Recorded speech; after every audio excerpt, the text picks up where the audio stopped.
오늘 우리에게 주시는 하나님의 말씀입니다. 누가복음 17장 11절에서 19절까지 보겠습니다. 교독하겠습니다.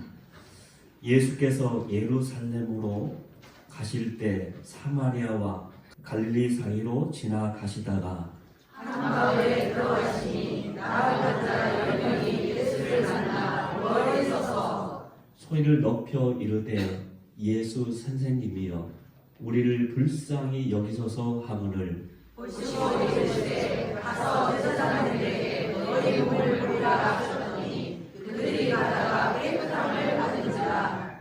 그 중에 한 사람이 자기가 나은 것을 보고 큰 소리로 하나님께 영광을 돌리며 돌아와 예수의 말하여 드리어 감사하니 그는 사마리아 사람이다. 예수께서 대답하여 이르시되 10사람이 다 깨끗함을 받지 아니하였느냐? 그 9은 어디 있느냐? 이 사람 위에는 하나님께 영광을 돌리러 돌아온 자가 없느냐 하시고 다 같이 있습니다. 그에게 이르시되 일어나 가라. 내 믿음이 너를 구원하였느냐 하시더라. 아멘. 감사합니다. 한번 인사할까요? 감사합니다. 1년 동안 감사합니다. 1년 동안 함께 해주셔서 감사합니다. 감사합니다.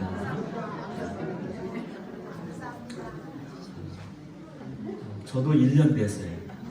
시몬교회 온 지 1년 됐는데 정말 여러분께 너무 감사드립니다. 너무 감사드려요.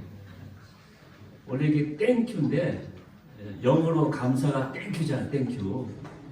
땡큐인데 이 땡큐란 말은 어디서 왔냐면 딩크 뜻이 뭐예요? 생각하다. 우리가 평범하게 지나는 모든 일들도 가만히 생각해 보면 그 모든 자체가 감사라는 거예요. 감사.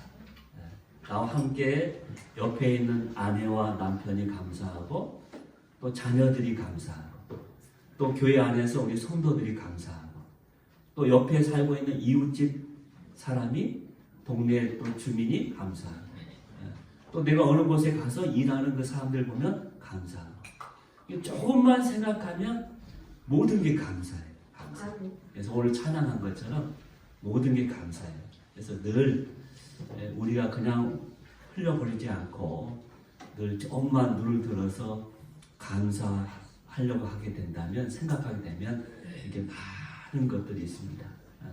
저는 어제 모처럼 딸이 내려와서 없는 시간이지만은 야 그래도 어느 집사님이 선우산 단풍이 물들었다고 해서 잠깐이나마 갔다 오자고. 선우산에 갔어요. 제가 오후 늦게 갔거든요. 뭐 여러 가지 준비 때문에 시간 되기가 어려워서 한 4시 넘어서 잠깐 갔는데 주차장이 꽉 차있어요. 근데 막 올라가는데 입구부터 단풍들이 물들었는데 야 어떻게 저런 컬러로 또 저런 모양으로 그렇게 아름답게 단장이 됐을까. 인간이 도저히 만들어낼 수 없는 작품이죠. 아무리 하려고 해도 할 수 없는 일이에요. 그런데 하나님은 그 모든 것을 우리에게 사시사철 다 그에 맞도록 우리에게 베풀어 주시고 하나하나 그 모든 것 가운데 여전히 우리에게 다 이렇게 펼쳐 놓으시잖아요. 그러니까 너희가 그 속에서 마음껏 누리면서 기뻐하면서 모두가 함께 행복하게 살았으면 좋겠다. 그런 마음을 하나님이 우리에게 다 주신 선물이에요.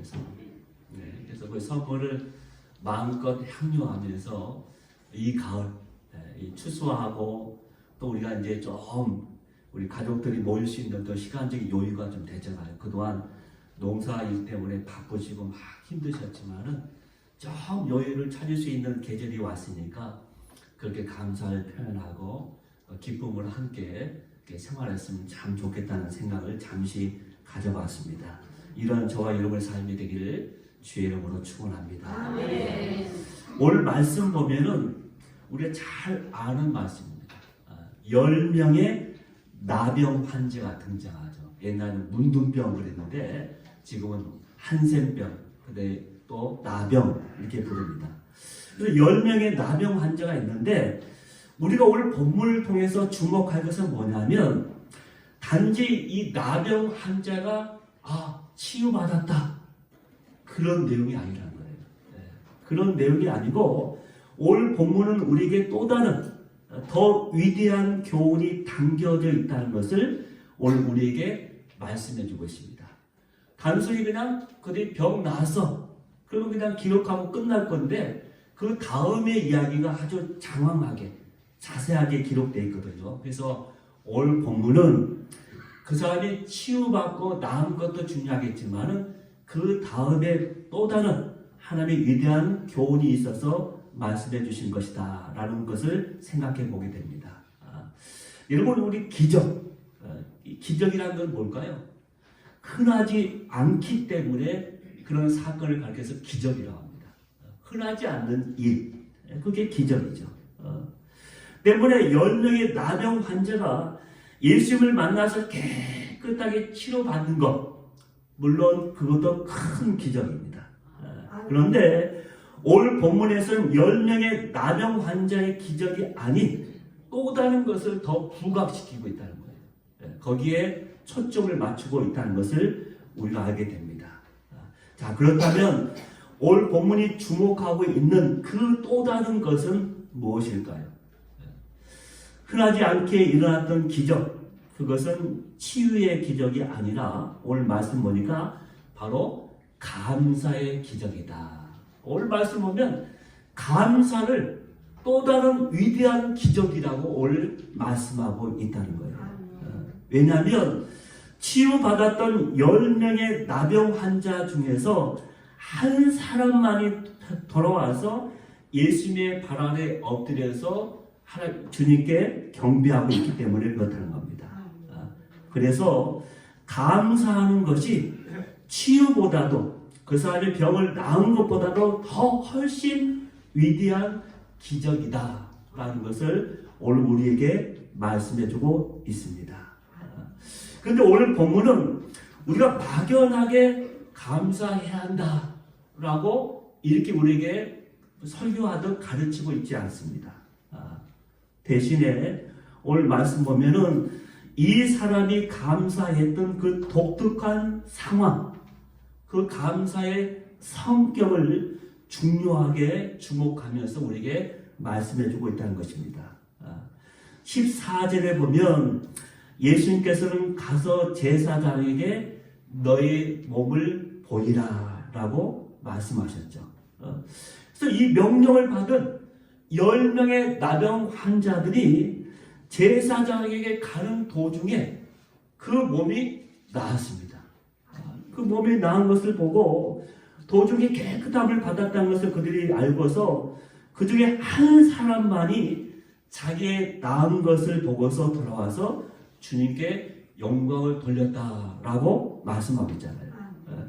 다시 말해서 지금 이 나병 환자는 감사를 그가 해야 할 가장 중요한 일로 여겼다는 것입니다.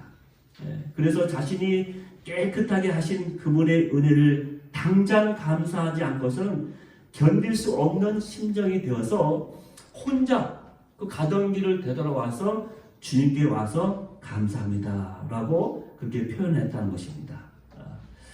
사실 가서 제사장의 몸을 보이고 나서 그 다음에 감사를 해도 얼마든지 감사할 수 있거든요.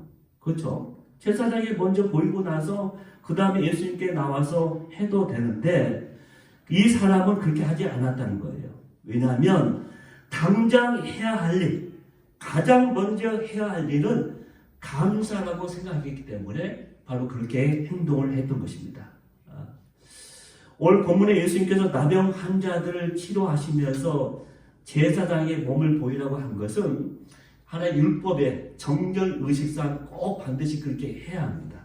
그렇게 법으로 그렇게 되어 있기 때문에.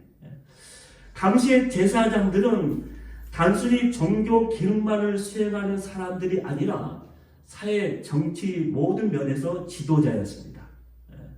근데 그 당시에 나병 환자들은 일반 사회에서 사람들과 섞여서 도저히 살 수 없는 사람들이었습니다.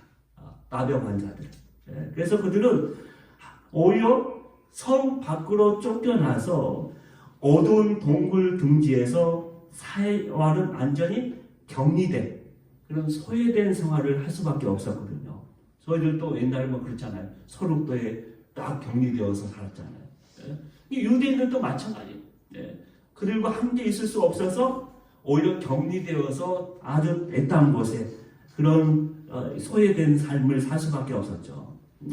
다시 그들이 사회로 돌아와서 다른 사람들과 함께 어울려 살기 위해서는 반드시 제사장에게 자기 몸이 깨끗하게 나았다는 것을 보고서 딱 진단해서 와 이제 나았다라는 선언을 들어야만 다시 공동체에 와서 그런 마을에 들어와서 살 수가 있었던 것입니다. 그러면 그 사람들은 어떻게 합니까? 아마 사랑하는 사람들 만나서 이제 그들과 함께 아마 그렇게 사랑하며 행복하게 살았을 것입니다. 자, 그렇게 해도 될 텐데 이 한 사람만은 오직 감사를 우선으로 여겨서 오히려 예수님께 돌아왔다는 것이죠.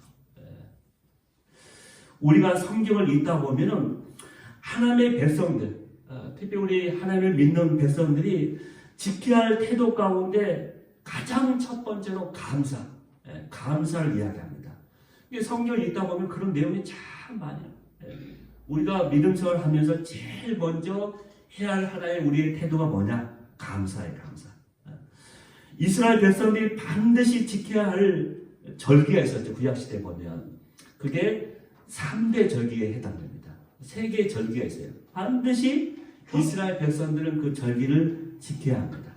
그게 하나님의 법이고 명령이죠. 근데 이 모든 3대 절기를 보면 가만히 보면 모든 게 감사와 연결되어 있어요. 감사와 관련이 다 있다는 것이죠. 그 3대 절기 가운데 제일 먼저 유월절이죠. 유월절은 왜 지킵니까? 그들이 애굽의 노예에 있다가 그들이 해방된 것을 기념해서 구원을 기념해서 지키는 절기가 유월절이에요. 유월절. 애굽의 노예로 오랫동안 절망과 시름 가운데 있는 그들을 하나님께서 기적적으로 그들을 구원해 내셨거든요. 그래서 그들은 너무나 감사해서 매년마다 유월절을 지켜야 합니다. 우리가 추석, 설날 뭐 그렇게 해서 지키는 것처럼 유대인들은 반드시 유월절을 지켜야 해요.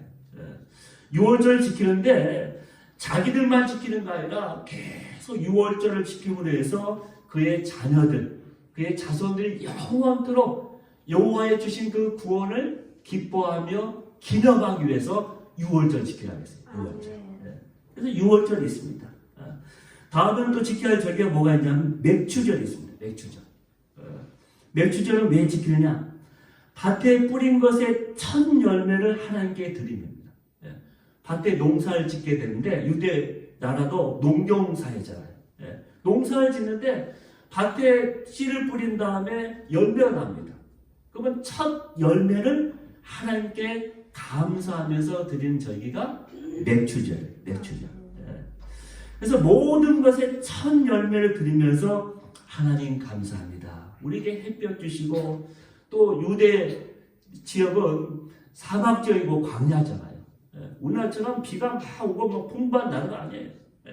근데 이른 비와 느린 비를 주면서 그렇게 어렵고 힘든 토양 가운데, 지형 가운데서도 이게 농사를 지어서 첫 열매를 바칠 수 있도록 하나님 감사합니다 하면서 드린 게 맥추절입니다. 맥추절. 그럼 세 번째 절기가 뭐냐면 초막절입니다. 초막절. 이 초막절을 왜 지켜야 하면 1년의 농사를 다 끝내고 나서 지키는 절기입니다. 그래서 모든 풍성한 이 모든 열매를 주신 하나님 앞에 감사하며 지키는 절기죠. 그래서 이 모든 절기들은 다 뭐와 관련이 있습니까? 감사와 관련이 있어요. 그 모든 것을 지켜서 하나님 앞에 감사하자. 그런 의미에서 지키는 것이죠. 그런데 여러분, 이런 감사는 우리가 겸손하지 않고서는 감사할 수 없다는 것을 알아야 합니다. 우리 겸손한 사람만이 감사할 수 있어요. 겸손한 사람만이. 예. 15절 말씀 볼까요? 15절. 15절 말씀 다 같이 한번 읽겠습니다. 시작. 그 중에 한 사람이 자기가 남은 것을 보고 큰 소리로 하나님께 영광을 돌려 돌아와. 여기 보면 한 사람만이 돌아와서 하나님께 영광을 돌렸다. 네. 혹시 우리 가운데 다른 사람에게 진심을 다해서 다 도와줬는데 그 사람이 감사하지도 않고 모른 척하는 모습 때문에 혹시 우리 가운데 상처받은 사람이 있지 않습니까? 네. 네. 이런 사람들은 자신의 자존심 때문에, 체면 때문에, 또 자기가 도움받은 것에 대해서 부끄러워서 감사를 못하는 거예요. 오늘 본문에 등장하는 감사하지 않았던 이 9명의 나병 환자들에게도 이 자존심에 문제가 있었을 것이다 라는 생각을 해보게 되는 것이죠. 왜냐하면 예수께 감사했던 한 사람은 16절에 보면 누구라고 했습니까? 네, 사마리아예요. 네. 그래서 예수님께서 18절에 보면 뭐라고 하셨습니까? 이 이방인 외에는 하나님께 영광을 돌려 돌아온 자가 없느냐. 이 사마리아인이에요. 이 유대인이 봤을 때는 이방인이에요. 이방인. 그래서 유대인들이 그렇게도 무시하고 멸시했던 이 사마리아 사람이 예수님께 와서 감사를 드렸다는 거예요. 감사를 드렸다는 거예요. 유대인들은 하지 않았는데. 유대인들에게는 자존심의 문제였겠지만은 오히려 이방인 사람, 무시받았던 이 사람에게는 은혜로 더 알 수밖에 없었던 사람이었다. 왜? 그가 이방인이었기 때문에. 이방인 때문에. 그의 처지가 더욱 그를 겸손하게 만들어서 그에게 더 큰 축복을 받게 되는 하나의 계기가 되었다는 것이죠. 여러분, 우리도 때로는 불필요한 자존심, 또 나의 병든 자존심 때문에 분에 넘치는 은혜를 받고서도 그 사실을 인정하지 않으려는 이 9명의 유대인 나병 환자처럼 예면했던 적은 있지 않습니까? 그 많은 것을 받으면서도 나의 체면 때문에 또 내가 교만해서 내가 그 모든 것이 나의 수고와 나의 노력을 다 이룬 것으로 알고서 그 모든 것을 무시하면서 지낼 때가 있었다는 것이죠. 어떤 설교가가 말하기를 사람들이 은혜에 반응하는 모습은 세 부류로 나눌 수 있다고 이야기를 했습니다. 은혜를 받았던 사람이 반응하는 것은 세 부류다. 첫째는 비루한 사람이라고. 비루한 사람. 이 비루하다라는 뜻은 제가 국어사를 찾아보니까 행동이나 성질이 너전하고 더러운 사람을 가리킵니다. 다시 말해서 이 비루한 사람은 그 은혜를 받았는데 오히려 그 은혜를 원수로 갖는 사람. 원수로. 요즘 말로 배신을 때린다라는 말을 하죠. 배신하는 사람이에요. 배신하는 사람. 왜 그럴까? 왜 그렇게 합니까? 그 자존심이 상했다는 거예요. 내 밑에서 그냥 이렇게 해서 눌렀던 사람인데 자기가 좀 어렵다고 해서 도움을 받으니까 그것이 그냥 너무나 자존심이 상한 거예요. 그 자체가. 그래서 오히려 원수로 갚는 것이죠. 두 번째는 어떻게 반응하냐면 평범한 사람입니다. 평범한 사람. 은혜를 망각하는 사람이죠. 자신이 은혜 속에 살면서도 은혜인 줄 알지 못하고 알려고도 하지 않는 사람. 아무 생각 없이 사는 사람이에요. 남이 주면 받고 그냥 안 주면 말고. 받으면서도 알지 못하는 것이죠. 그게 평범한 사람이죠. 세 번째로 반응한 사람은 고상한 사람입니다. 은혜에 감사할 줄 아는 사람. 그 사람이 고상한 사람이에요. 그저 모든 것이 다 은혜라고 고백하면서 사는 사람이죠. 저와 여러분은 어디에 속해 있습니까? 대부분의 사람들은 은혜를 망각하며 삽니다. 그러나 여기 오늘 받은 은혜를 즉각적으로 감사하게 오랬던 사람, 또 마음에서 감사가 사라지기 전에 주님의 발 아래 엎드려서 감사했던 사람이 있습니다. 이것은 오직 겸손한 사람이었기 때문에 가능했다는 거예요. 그래서 오직 감사는 자기가 겸손한 사람만이 내가 그럴 자격이 없고 그럴 능력도 없는데 내가 여기까지 모든 것을 누릴 만큼 그런 아무것도 없는데 하나님께서 또 하나님이 붙여주신 다른 사람들 통해서 그 모든 내가 은혜를 받았기 때문에 오늘 내가 여기까지 왔다 하면서 겸손하게 그 감사를 감사로 받을 수가 있다는 것이죠. 어느 문화 비평가가 말하기를 오늘의 문화를 군중심리의 문화라고 진단했습니다. 오늘의 문화는 군중심리의 문화다. 여기서 이 군중심리란 많은 사람들이 같은 행동을 할 때 집단에서 고립되지 않거나 모욕당하지 않으려 그 행동에 동조하려는 심리를 말합니다. 이게 다른 사람이 한꺼번에 다 행동하면 나 혼자 뒤처져서는 안 돼요. 떨어져서는 안 돼요. 혹시 내가 그 가운데 왕따당할까 봐. 그래서 옆에 있는 사람이 가니까 나도 동시에 같이 따라하는 거예요. 그게 바로 군중심리죠. 군중심리. 그래서 개성이 없고 자기의 소신도 없고 확신이 없는 시대가 되었다고 말을 합니다. 자기의 삶이 없다는 것이죠. 그냥 남이 그렇게 이야기하니까 또 남이 그렇게 가니까 나도 그렇게 따라가는 거예요.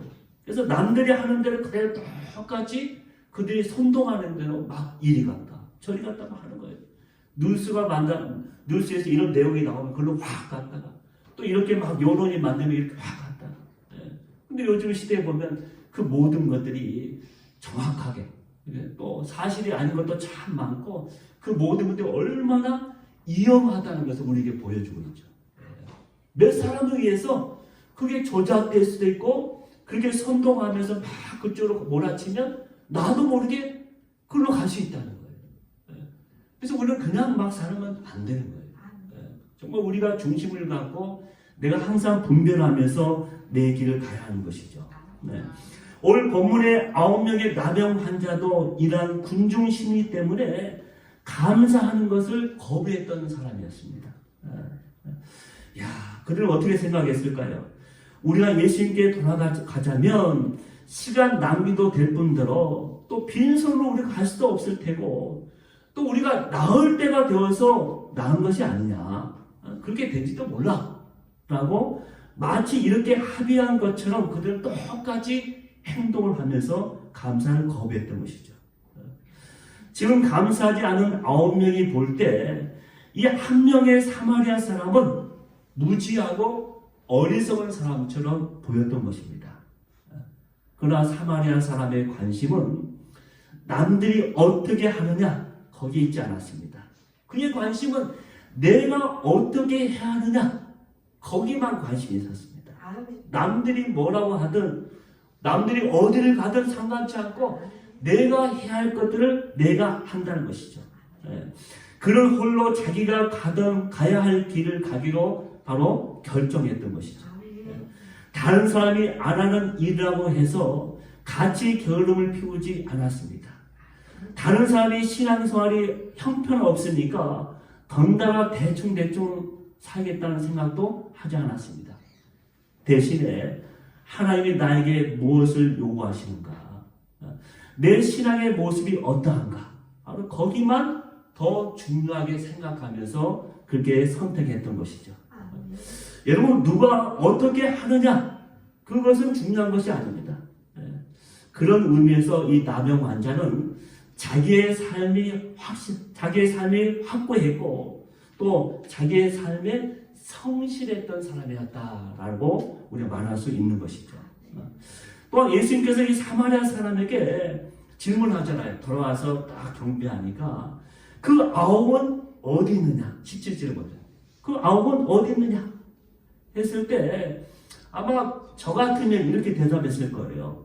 예수님, 그 사람들 은혜를 모르는 사람 못된 사람들입니다. 그 엄청난 병을 낳는 그 은혜를 받았으면서도 불구하고 그들은 자기들끼리 그냥 가버렸습니다. 라고 대답했을 거예요. 근데 본문에 나오는 이 사람은 그 예수님의 질문에 어떻게 합니까? 침묵으로 일관합니다. 아무 대답을 하지 않아요. 그들이 어떻게 행동하든 그것은 자신에게 중요하지 않다는 것이죠. 오직 그는 자신이 해야 할 일에만 성실하겠다는 거예요. 남들이 어떻게 하든 상관치 않고 나만 내 할 일을 하면 되지라고 생각하면서 그렇게 행동했다는 것을 말씀해주고 있습니다. 여러분, 요즘 우리의 비극이 무엇입니까? 자기의 삶이 없다는 거예요. 계속 남의 눈치만 보면서 체면 때문에 또 이런저런 행동을 하게 된다는 거예요. 신앙생활도 해도 내가 체면 유지용으로 겨우 교회만 왔다 갔다 그래서 기본만 하겠다는 거예요. 그래서 정말 자신의 믿음, 자신의 고백, 자신의 감격, 자신만의 확신이 없이 다닌다는 거예요. 그래서 정말 내가 진지하게 내 신앙생활을 통해서 말씀을 통해서 내가 변화되고 이 변화된 내가 그 다음에 어떻게 나의 가정에서 또 내 주위에 있는 사람들에게 그 모습을 섬기면서 내가 살 것인가 그러한 진지한 고민이 없다는 거죠. 근데 교회에서는 정말 신앙생활 잘하는 그런 사람처럼 보이지만 일반 사회에서 사람과 섞여 살 때는 오히려 그러면서 많은 사람에게 상처를 주고 어려움을 주는 경우를 가끔 보게 된다는 것이죠. 여러분, 하나님께서 나에게만 주신 은혜가 있다면 주저하지 마시고 바로 결단하시기 바랍니다. 이때 다른 사람이 어떻게 하느냐 거기에 상관하지 말아야 합니다. 또 다른 사람의 평가에도 두려워하지 말아야 합니다. 사람들은 그런 이야기를 계속 하게 돼 있어요. 그렇죠? 안 하는 시대가 없었고 안 하는 사람이 없었어요. 그러나 그 모든 이야기는 다 지나가는 바람처럼 다 사라질 거예요. 정말 내가 전심으로 진심을 다해서 내가 하나님 앞에서 올바로 그 길을 가게 된다면 그 길은 나중에 하나님께서 인정해 주실 것입니다. 중요한 것은 내가 하나님 앞에 얼마나 진지하게 설 수 있느냐 이것이 문제죠. 근데 이것은 고독한 결단이죠. 그 길을 간다는 것은 힘든 길입니다. 왜냐하면 다른 9명의 길이 아니라 혼자만의 길을 가기 때문에 그렇습니다. 혼자만의 길. 그래서 그 길은 때때로 애롭고 사람들이 박수 쳐주지 않는 길일 수도 있어요. 그러나 그게 올바른 길이면 그 길로 가야 하는 게 우리의 길입니다. 초대 교부 가운데 크리소스톰이라는 교부가 있습니다. 이 사람의 헌신은 대단히 철저하고 모든 사람이 인정할 만큼 대단한 사람이었습니다. 어느 날 친구들이 와서 크리소스톰에게 이렇게 경고를 합니다. 그렇게 살다가는 이 세상에 적응하지 못한다네. 온 세상의 자네를 저버릴 것에. 이때 그는 이런 유명한 말을 했다고 합니다. 온 세상에 나를 반대한다고? 좋아. 그러면 내가 온 세상을 반대하기로 하지. 라고 말을 했다는 거예요. 로마서 12장 2절에 이렇게 하나님 우리에게 말씀하십니다. 로마서 12장 2절. 다 같이 한 목소리로 읽겠습니다. 너희는 이 세상을 구하지 말고 오직 마음을 새롭게 함으로 변화를 받아 하나님의 선하시고 기뻐하시고 온전한 뜻이 무엇인지 분별하도록 하라. 아멘. 하나님은 우리에게 하나님의 뜻을 분별하고 그 뜻에 순종하는 그 길을 가야 한다고 우리에게 말씀해주고 있습니다. 사람들이 그냥 우르르 다 간다고 해서 같이 동조하며 따라가는 것이 아니라 너희는 마음을 새롭게 해서 정말 선하고 아름다운 길이 어딘지 어디를 가야 올바른 길인지 보면서 그 길을 가야 한다는 거예요. 여러분, 우리에게는 하나님의 뜻을 발견하고 그 뜻을 순종하면서 갈 때 그 속에서 바로 나병 환자와 같은 이러한 길을 갈 수가 있다는 것입니다. 그래서 평범한 그렇게 삶이 아니라 온전하게 감사하면서 주신 은혜를 같이 나누면서 살 수 있다는 것이죠. 결국 이 나병 환자의 감사는 예배라는 결단으로 나타나게 되었습니다. 16절 말씀 봅니까? 16절. 다 같이 믿습니다. 예수님의 발 아래 엎드려 감사하니 그는 사마리아 사람이라. 예수님께 와서 엎드려 경배했는데, 자, 유대인들에게 엎드린다는 것은 뭡니까? 단순히 인사가 아니고 예배한다는 뜻이에요. 예배한다. 하나님께 예배한다. 그 모든 것을 하나님께 영광 돌리면서 하나님께 예배한다. 그래서 나병 환자의 마지막 결단이 예배였다는 거예요. 여러분, 예배가 무엇입니까? 예배. 하나님의 존재와 하나님의 사역에 대한 피조물의 응답이 예배입니다. 하나님의 존재와 하나님께서 행하시는 그 모든 일에 대해서 우리가, 하나님의 백성인 우리가 마땅히 올려드려야 하는 것이 뭐냐? 응답을 올려드려야 하는 것이 예배라는 거예요. 아멘. 그 예배는 영어로 worship이라고 합니다. worship. 이 worship이라는 말은 어디서 왔냐면 worth, 즉 가치라는 말이에요. 가치. 가치. 계시록 4장 11절에 보면은 하나님께 예배하는 장면을 이렇게 쭉 묘사하고 있는데 그 가운데 이런 대목이 나옵니다. 우리 요한계시록 4장 11절 봅니다. 우리 주 하나님이 영광과 존귀와 권능을 받으시는 것이 합당하오니 그 모든 것을 받으시기에 합당한 분, 유일한 분 누구다? 하나님이시다. 어디 하나님만이 그 모든 가치를 받을 수 있는 유일한 분이라는 거예요. 하나님은 우리에게 영광과 존귀와 능력을 받으실 만한 가치가 있으신 분입니다. 때문에 하나님의 역사하심에 대한 우리의 응답으로 최고의 가치가 뭐냐? 최고의 가치가 바로 예배라는 거예요. 그 응답이 바로 감사하고 그 감사가 우리가 드리는 예배의 본질이에요.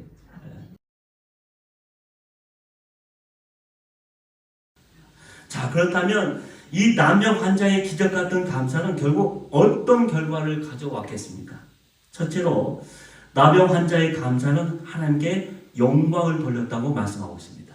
18절입니다. 18절 다 같이 한번 읽습니다. 너희는 하나님께 영광을 돌리러 온 자가 없느냐. 아멘.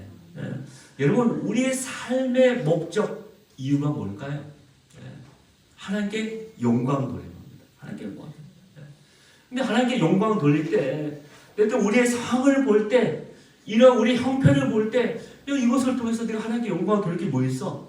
라고 생각하겠지만은, 그러나 하나님은, 하나님의 백성들이 반드시 하나님의 영광 돌리게끔 우리 인생을 축복해 주시고, 또 우리에게 그렇게 인생을 만들어 주겠다고 우리에게 말씀해 주셨습니다. 우리는 몰라요, 때때로. 하나님 지금은 아닌 것 같습니다. 라고 하지만 언젠가 하나님 때가 되면 이 나병 환자처럼 자기 인생 그렇게 해서 끝나는 것 같았어요. 또 어느 날 순간 예수님을 만나서 결국 그런 인생을 하나님 앞에 영광을 돌리잖아요. 우리도 마찬가지입니다. 지금이 중요한 게 아니에요. 지금이 중요한 거예요. 언젠가 내가 우리 인생길을 가다 보면은 언젠가 하나님께서 나에게 영광 돌리면서 또 하나님의 많은 사람에게 축복하면서 나의 주신 복을 나누면서 살 수 있는 그날을 반드시 나에게 주실 것입니다. 이것을 기억하면서 주님 앞에 나갈 수 있는 저와 여러분이 되기를 주의 이름으로 축원합니다. 그래서 늘 어느 곳에 가든지 그 가운데 하나님의 귀한 영광 위에서 쓰임을 받게 되는 것이죠. 두 번째는 어떤 결과가 왔습니까? 구원을 얻게 되는 그런 결과를 가져왔습니다. 19절 말씀 볼까요? 19절. 내 믿음이 너를 구원하리라. 아멘. 이 나병 환자는 자기 육체의 그 나병이 나았을 뿐만 아니라 그가 구원받는 그 놀라운 일까지 얻게 되었다는 것입니다. 결국 감사가 그렇게 만드신 거죠. 감사가. 그래서 우리도 늘 우리의 모든 삶 가운데 감사가 가장 위대한 기적이라는 것을 기억하면서 하나님께 이렇게 나갈 수 있는 저와 여러분이 되기를 주의 이름으로 축원합니다. 마지막으로 어느 무명 시인의 기도문을 제가 한번 읽어드리면서 설교를 마치겠습니다. 어느 무명 시인의 기도입니다. 때때로 병들게 하심을 감사합니다. 인간의 약함을 깨닫게 해주시기 때문입니다. 가끔 고독의 수렁에 내던져 주심도 감사합니다. 그것은 주님과 가까워지는 기회입니다. 일이 내 계획대로 안 되게 하심도 감사합니다. 그래야 나의 교만을 반성할 수 있습니다. 아들, 딸이 걱정거리가 되게 하시고 아내와 남편이 미워할 때도 있게 하시고 부모와 형제가 짐으로 느껴질 때도 있게 하심을 감사합니다. 그래야 인간이 얼마나 약한지 깨닫기 때문입니다. 먹고 사는데 힘겹게 하심을 감사합니다. 눈물의 빵을 먹는 심정을 이해할 수 있기 때문입니다. 때로 허탈하고 허무하게 하심을 감사합니다. 영혼을 접근할 수 있는 기회이기 때문입니다. 불의와 허위가 득세한 시대에 태어남도 감사합니다. 하나님의 의가 분명하게 드러나기 때문입니다. 땀과 고생의 잔을 맛보게 하심을 감사합니다. 그래야 주님의 사랑을 깨닫기 때문입니다. 믿음의 사람은 이 땅에 어떤 일을 당해도 어떤 풍랑이 오고 비바람이 불고 아무리 어두워도 그 어둠 가운데 하나님께서 나에게 세워놓으신 별이 있음을 기억하며 그 어둠 가운데 눈에 보이는 것은 어둠뿐이지만 언젠가 그 어둠 너머에 또 다른 태양이 또 다른 떠오를 것을 기억하면서 생각하면서 사는 사람. 그래서 미리 감사하는 사람이 바로 믿음의 사람입니다. 저와 여러분이 많이 힘들고 어렵겠지만은 늘 하나님이 주신 모든 것에 감사하며 내 주위에 있는 모든 사람에게 또 감사를 표시하며 또 그렇게 함께 나누며 기쁨으로 맞이할 수 있는 우리 추수감사제 되기를 주의 이름으로 축원합니다. 기도하겠습니다.